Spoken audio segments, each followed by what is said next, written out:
JLB Logistics hansı ölkələr avtomobil daşımalarını həyata keçirir? Amerika və Kanadada olan Copart, EAE, Manheim hərrazlarından və rəsmi dillerlərdən alınan avtomobilləri Azərbaycana daxil olmaqla 72 ölkə daşımasını həyata keçiririk. Amerikadan avtomobil gətirmək prosesi necə işləyir?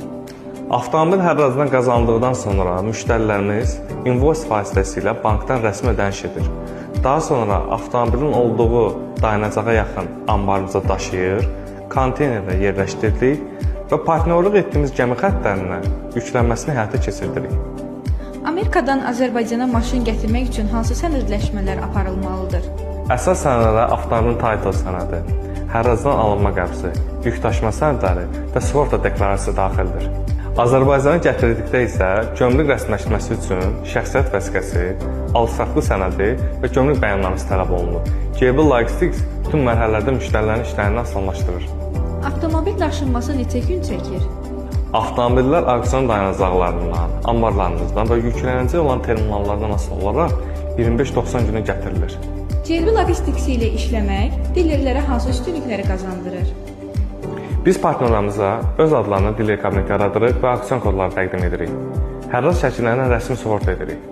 Pick-up, warehouse, terminalda isə şəkil və videolarını təhvil təslim edirik. Carfax reportu xidmətə daxildirmi?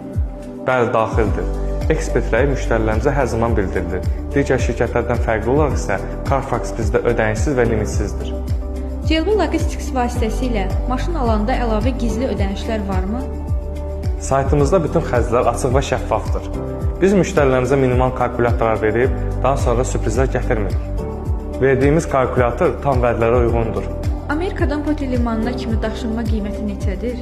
Qafqaz regionunda ədalətli son qiymət $439 başlayır. Bu göstəriş üçün verdiyimiz kalkulyator qiyməti deyil. Qiymətə daxili daşınma və gəmi xərcləri daxildir. Hibrid və elektrik avtomobillərinin daşınması üçün əlavə ödəniş tələb olunurmu?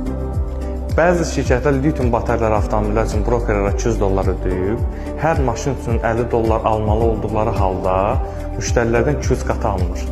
Biz isə rəsmi invoice lisenziyasına sahib olduğumuz üçün heç bir əlavə xərc çəkmirik, müştərilərdən ödəniş tələb etmirik.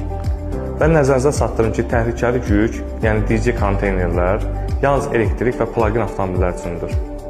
Adi Amerika sitesi olan hibridlər üçün isə $200 belə ödənməməlidir.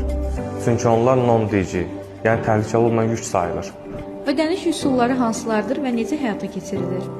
Bildiyiniz üzrə Azərbaycan Respublikasında avtomobil ödənişləri bank vasitəsindən köçürülməlidir və rəsmidir.